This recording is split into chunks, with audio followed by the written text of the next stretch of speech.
Dr. Amber here, and today's live will address what to do if you ever feel like you're failing your child for whatever reason. And I think it's important to talk about this because you would be surprised how many of us have felt this way at some point in our parenting journey, myself included. So I want to talk about this today because I think that it is a lot more common than we suspect, and we just really need to let go of the shame around this feeling of like, I'm failing my child, right? So I want to talk about what to do when that feeling comes about for you. I want to talk about what I have done when that feeling has come up for me, and then also talk through what I think you should do about it if you feel like you're at that point. But first, good morning, everybody. Happy Thursday. It's a strange week because I started my week with basically like 2 snow days, and it was a 3-day weekend, so it really feels like a Tuesday, but it's a Thursday. So let's get this going. I'm really excited to do these lives more, especially as we get closer to the release date of my new book, A Parent's Guide to Self-Regulation, because I know that all the things that we talk about here are addressed much more fully in the book. And so if you haven't already pre-order your copy, you can do that with the link in the bio. The book will come to your house in June. Yeah, the week just disappeared, right? It's crazy. It feels weird. Like it's Thursday, but I feel like the week just started yesterday for me. So something I want to do, I want to start this live out with an affirmation. And another thing, if you don't know, I also have a podcast. The podcast is called Dr. Amber's Know and Grow Podcast. If you enjoy these lives, I think you also will really love the podcast. So go ahead and subscribe, take a listen to some of the episodes. But in the podcast, I typically close out an episode with an affirmation. But today, for whatever reason, I'm feeling called to pull an affirmation to get us started with our conversation. Because again, I just think this is a hard conversation. The feeling of feeling like you're failing your child, and if you're feeling that way, that again, there's probably a lot of shame, a lot of guilt, a lot of embarrassment, just a lot of heaviness around that idea and that feeling. And so before we start talking about what to do about it, I think we just need to set the intention. So let's see if one of the cards, I saw one and I need to stop doing that. I took a peek and I was like, oh, that's not the one for today. I need to stop doing that because that's not how it's supposed to work. Okay, I'm going to just pull off the top. This one says, I let go of everything and everyone that doesn't serve me in a positive way. I let go of everything and everyone that doesn't serve me in a positive way. So I feel like that was definitely for someone who's watching this. You followed the podcast. Thank you. Again, if you don't know, I have a podcast, Dr. Amber's Know and Grow Podcast. Check it out. Because again, if you enjoy this, you will enjoy that. You also can watch the podcast on YouTube if you want. Okay. I let go of everything and everyone that doesn't serve me in a positive way. Again, I know that was for somebody, myself included. And I know that that also is related to what we're going to talk about today. This feeling of I'm failing my child. And us being able to let that go because it absolutely doesn't serve us in a positive way, okay? Just the feeling of like, oh, I'm failing my child, and like just carrying that with you all the time. And who is that serving? Nobody. But you also know what, you all? What else I want us to let go of today is also the shame that keeps us isolated when we feel that way. So let me start this off. First, hold on. Let me read through any more comments. Love this. For me, that was my toxic family. Blessings to you for letting go of a toxic family, because I know that that is very difficult. I know that there were a lot of ups and downs for you. So kudos. And I hope that you get through that journey with peace and compassion and all of that. Love this. I've been using postpartum affirmation cards for myself and my clients lately. I've been loving the affirmation cards for myself and on the podcast, so it's been dope. Good morning. How are you? I've seen you on Fox 5. Yes, I've been on Fox 5 a lot, y'all. I think I probably have about 12 interviews logged on there. Last year, I basically was on like every month. So I assume that I'm going to be on a little bit more once we get closer to the book being released. Okay, let's get into the topic, right? So first I want to start off with this story. the other day, a friend of mine, a very good friend of mine, so I'm not going to share a lot of her information at all, but I'm going to speak in generalities because I know that this will be relatable to you. A really good friend of mine reached out to me and she confided in me and let me know that she lately has been feeling like she's failing her child. And it is because, for whatever reason, she is having a very hard time meeting her child where they are. She's having a really hard time accepting them for who they are, with some certain behaviors, but also the big emotions, right? I think that's a theme for many of us as parents right now, this idea that we need to allow our kids to have big emotions. But what does it mean if we yet are not at a place where we can tolerate that? Right? She has been struggling greatly with that, and we kind of described it as like it's a growing pain right now. For whatever reason, where her child is and where she is not aligning, and it's feeling like this a lot of the time, and that is never a good feeling, especially when it's with our kids. So I just I felt it right here when she opened up to me about that, because it immediately took me to a time about 2 years ago when I felt that exact same feeling.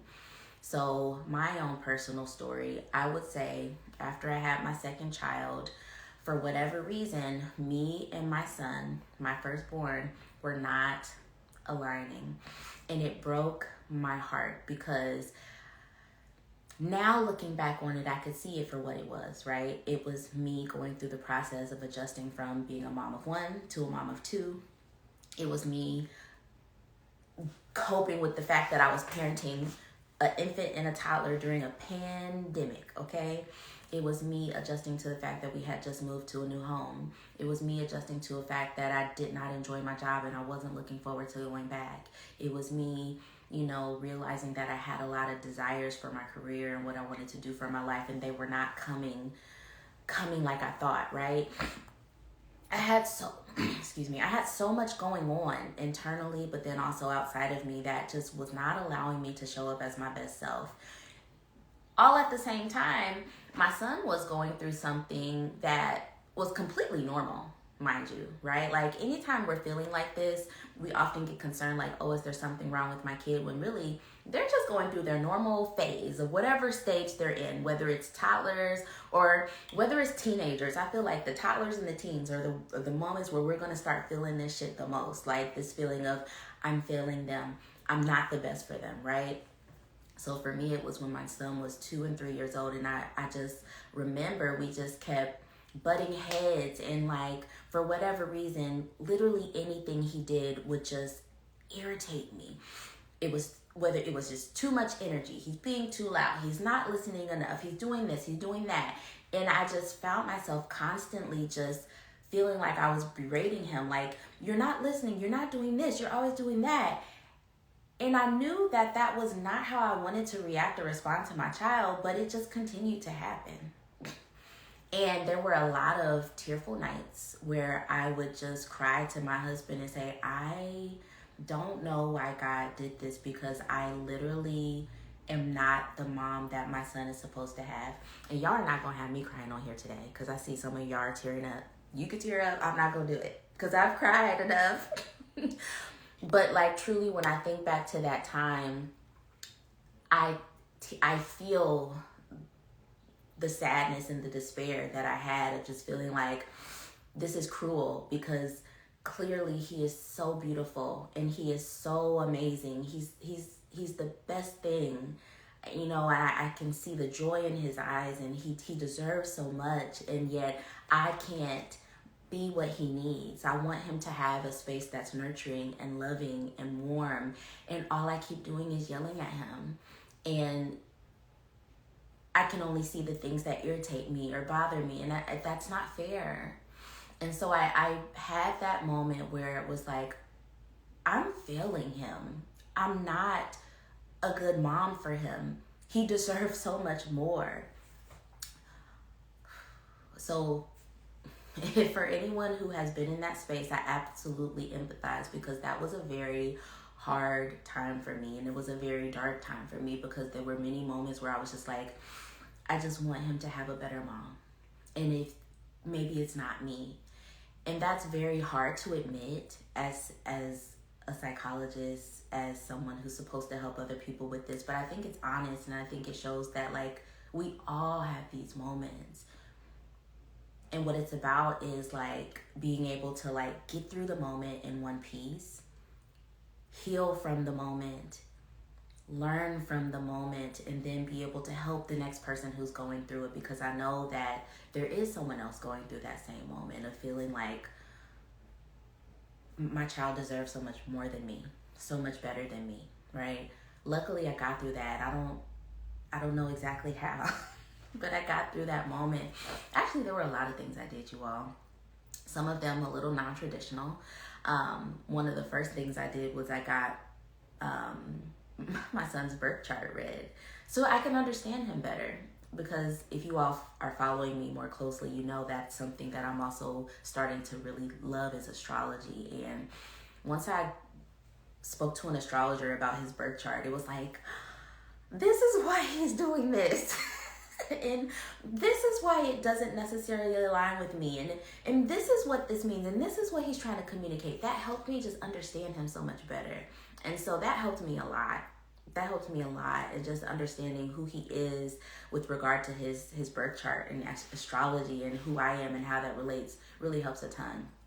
But I think the other big thing that I did was I had to come to terms with the fact that there will be a lot of moments in my life, in my relationship with my son and my daughter too, where we may not be on the same page.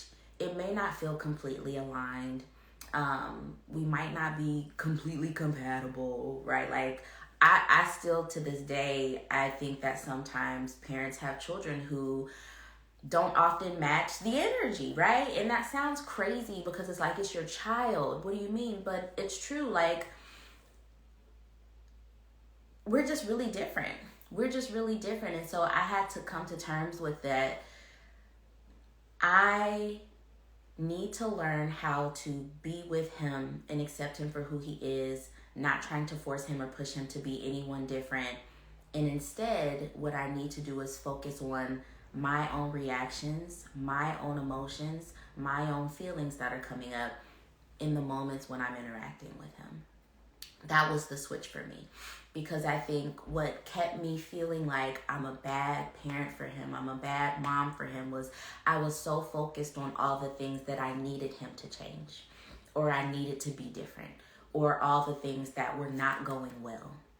And in reality, it's like, yes, it's important to like realize what's happening and acknowledge maybe the things that are not going well, but we then need to flip it and be like, okay, in this moment, I cannot change this 3-year-old. I cannot change this 2-year-old. I cannot change so many things happening around me, but instead I need to really take a deeper look at what is going on for me in here, and how do I address those? And when I made that switch, that was the game changer for me. That was the thing that helped me see, no, I'm not failing him as a parent. There's just so much more that I need to learn about him. No, I'm not failing him as a parent. I just need a little bit more help. No, I'm not failing him as a parent. I just have to learn how to sit with some of the anxiety that comes up, maybe when I'm in the room with both of my kids, or some of the overwhelm that I'm feeling as a new mom of 2. I have to learn how to cope with some of the depression that I might feel, or the grief or the loss that I feel about now being a mom of 2 and how my life is different. I have to learn how to cope with some of the boredom that I might feel sometimes as a mom. I have to learn how to address the discontentment in my life that often came from my work and my job. Those were the things. I wasn't feeling him as a mom. There were just other things that needed my attention that were in here and that were in here. But it was easier to focus on the thing that he was doing, the things that he was messing up, the ways that he was irritating me. When really it's like, you're so irritated by this small child that you love so much because there's something irritating you in here. right? There's something irritating you in here, and we need more strategies. We need more tools. We need to learn how to better address those things internally. That was the switch for me. And so I think that's where we need to go. If you're feeling this way, feeling like I'm failing my child, you're not. You're not. And if you've ever felt like, he or she deserves a much better mom, a mom that could match their energy, a mom that wants to play all the things they want to do, a mom that's not always so no, because the affirmation card today said that we're actually letting that go. It says I'm letting go of everything and everyone that doesn't serve me in a positive way. And so we're letting go of that thought or that idea that you're not a good child, you're not a good mother for your kids. You are, just like I am. I'm the very best mom for my kids. That's why they're here. I don't know about you all, but I believe that our kids choose us. And after this, I'm going to read the comments. But I believe that wherever children are before they come to the earth, and everyone has their own spiritual beliefs, but my belief is that children pick who they want their parents to be. And that's strange, right? Because a lot of times many kids have very negative experiences in this earth. But for whatever reason, and we don't always know the whys, I think our kids choose us. And so there was a reason that your kid chose you. There's a reason why your kid picked you. And so even in those moments where you're like, they deserve so much more than me, you got to remember that they actually chose you. So they want to be here with you. And they are a pivotal part in your process of growing and healing and learning and evolving, right? So we need them. And they need us. And so there's nothing that can separate us, even those moments where you feel like you're not enough. So let's see, is everyone crying?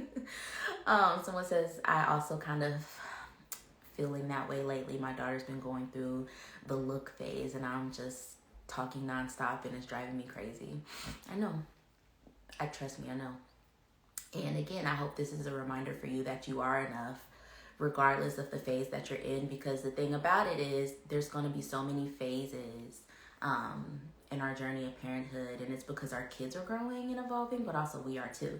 And that's why I love my podcast so much, the podcast, Dr. Ember's Know and Grow podcast. I rebranded it because I really wanted it to reflect what's going on for me in my life. And it's just, realizing that, damn, like I have a lot to share, right? As a psychologist, period, right? I'm writing books and I'm helping people, but also I'm a person in this process of life who is also still learning and growing myself.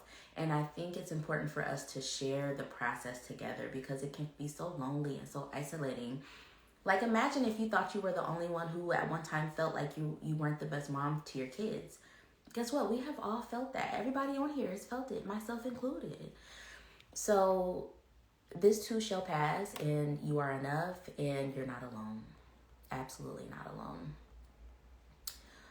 Someone else said, I'm trying hard. I'm trying to learn how to manage my emotions more. I did not have a good role model for that, and I don't want to do the same for my little one. I know. That is exactly why. So let me talk about the book a little bit. So my new book is called A Parent's Guide to Self-Regulation. So if you have not pre-ordered it yet, please do. Because of course it helps me with regard to book sales, so that when it's released, the book does really, really well. But also the reason why I decided to say yes to this book. I'm not going to pretend. Y'all, okay. Backstory. Publisher reached out to me and said, hey, we want someone to write a book about dysregulation for parents and how to help parents self-regulate. And I was like, there was a part of me that was like, I'm going to say yes to anything because I want to write a book this year. Like, I know there's an author in me. I'm writing this book. But then I was like, but Amber, baby, you're the most dysregulated parent in the world. And so, and again, I just think that's how, like, there's something beyond me and beyond us that came to me and said, this is the book that you need to write. Because never would I have ever said, I'm going to write a book like this, because this was the one thing that I struggled with the most at that time. This opportunity came to me in the moment where I literally was struggling I was literally in the depths of my struggles with being so dysregulated that I was showing up as this very irritable, angry parent that was always yelling and was never happy and could never be content with my kids. That's who I was when the opportunity came to me to write a book about dysregulation for parents. And so I think that's why this book is so powerful, because again, it's something beyond me that made this happen. And I think even for me, it was something that like God in the universe was like, this is for you, because you need this. This is going to be something that helps wipe the slate clean in terms of you thinking that you're a bad mom, or you thinking that you're not enough for your kids, or you thinking that you're not the best mom, because you are. So I wrote the book when I decided to say yes, because I went back and forth like, I'm not the right one to write this book because I don't know how to do it. I don't know how to do it for myself. But I said yes because I realized in that moment that I had so much to learn when it came to learning how to manage my own emotions. And I also was not well equipped for it at all. And I don't think any of us were, especially those of us who are like millennials, young Gen Xers, maybe older Gen Z. I think that for whatever reason, that just wasn't the priority for our parents when they were raising us. And this is not a diss or to shame our parents. Like, we know our parents did the very best that they could in the generation that they were parenting, right? Just like we are. You know, right now, the priority for parenting and parents right now is emotional health for our kids and mental health for our kids. So now we know how important it is, and we're so dedicated and wanting to do that for our kids. But we also now are seeing like there's a hole here, there's a gap here, because I want this so bad for my kid, and yet I don't have it for myself, right? So you're not alone. A lot of us are realizing now in our 30s that like I didn't have a good role model for how to manage these very big feelings that I'm now feeling in adulthood and as a parent. And I think that's the thing about parenting too, and why this book is so special. It's like I'm a very emotional person. I have felt big emotions all of my life. I have felt hard emotions throughout my adulthood, but not like when I became a parent, because there's something about when you become a parent, a lot of things resurface, a lot of things become triggering, a lot of things are reminders for emotions that you have never addressed, and it's like it just kind of like whew, it comes at you and you're not prepared. You have feelings that you've never had before. You have feelings that are persistent, that are like, address me. And before you could just breeze past them, but now you can. And you got to learn how to do it while your kids are asking for snacks. And so that's why it's hard too, because it's like, yo, I'm having the deepest, darkest time of my life, and my child still wants the fruit snacks. And so you got to show up. You still got to do the things, all the while you're having the hardest time managing your feelings and emotions. So my new book, A Parent's Guide for Self-Regulation, is really for the parent who has realized that they want so bad for their children to have emotional health, emotional well-being. They want so bad for their children's mental health to be acknowledged and cared for. They want so bad for their children to have emotional intelligence and to be seen and heard. But them as a parent, they've never got that before. Right? So it's like, how do we give our children something that we have never been given or never had before? The book is going to help you with that. The book is here. The book is like, this is the thing that you never got. You need this so that you can do it for your kid. So I think it'll be helpful for you. Pre-order your copy. What I plan to do with these lives is I want to start addressing more questions about dysregulation, emotional regulation for parents, so we can prepare for the book.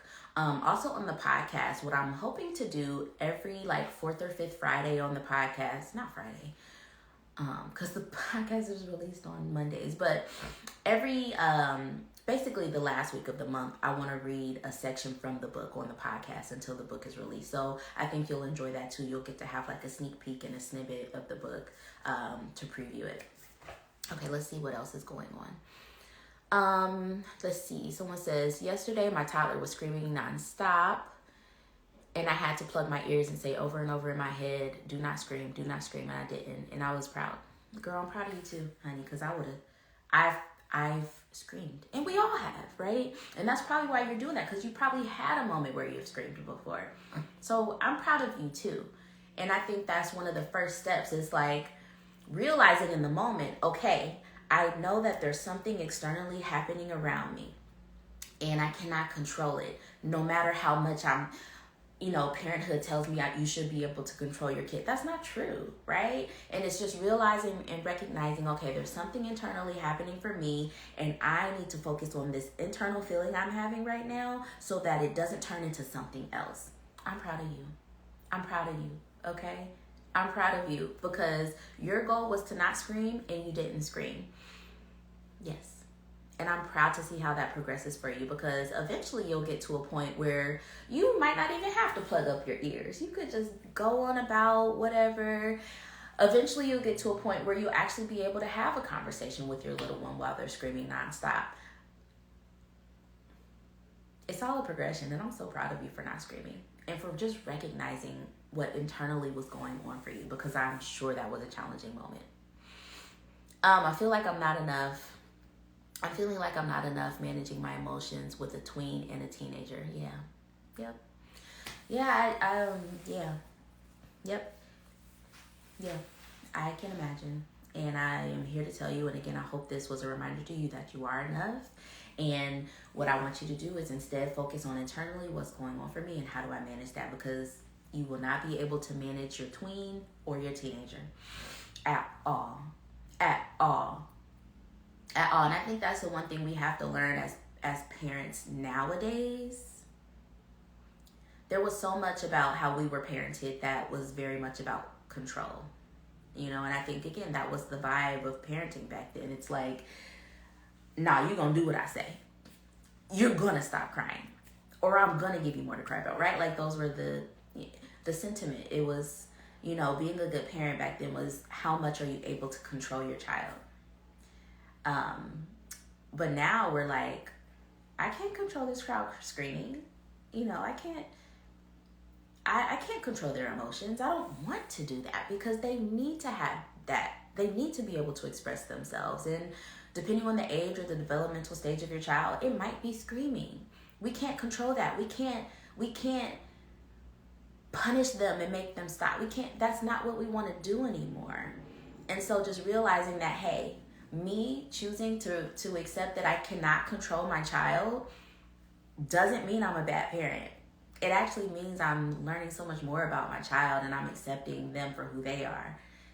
But sometimes that's the feeling. And that's also why we often get dysregulated. It's like we've been taught that your ability to control your kids, especially their emotions and their behaviors, means that you're a good parent.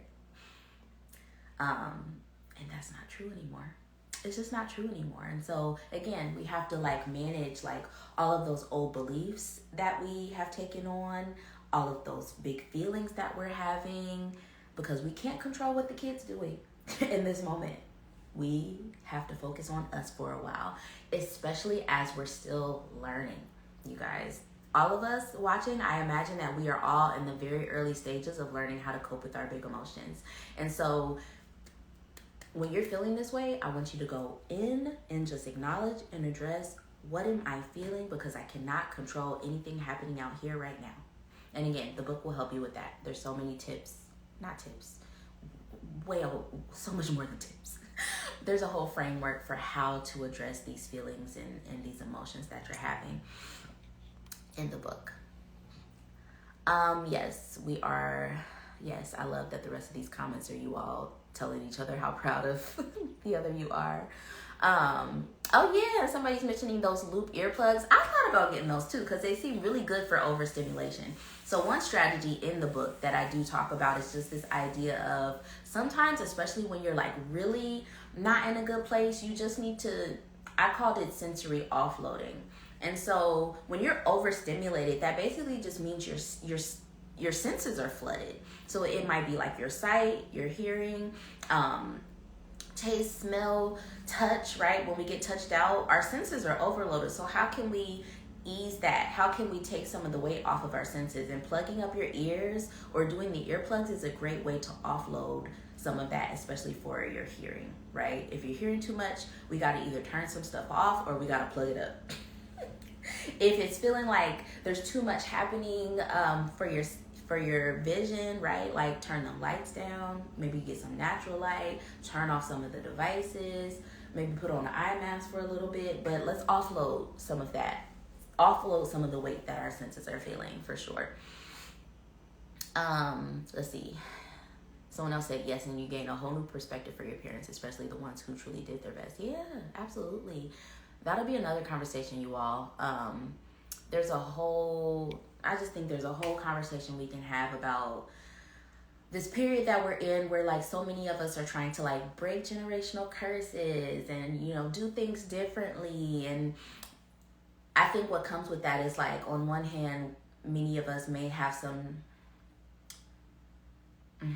hard, challenging feelings about what our parents did, but then there's this other hand where it's like, but how can we respect and realize that they probably broke a lot of generational curses too, right? And so really it's kind of just like a passing of the baton. You know, I think I could say that about my parents. There were a lot of things that my parents did not do well.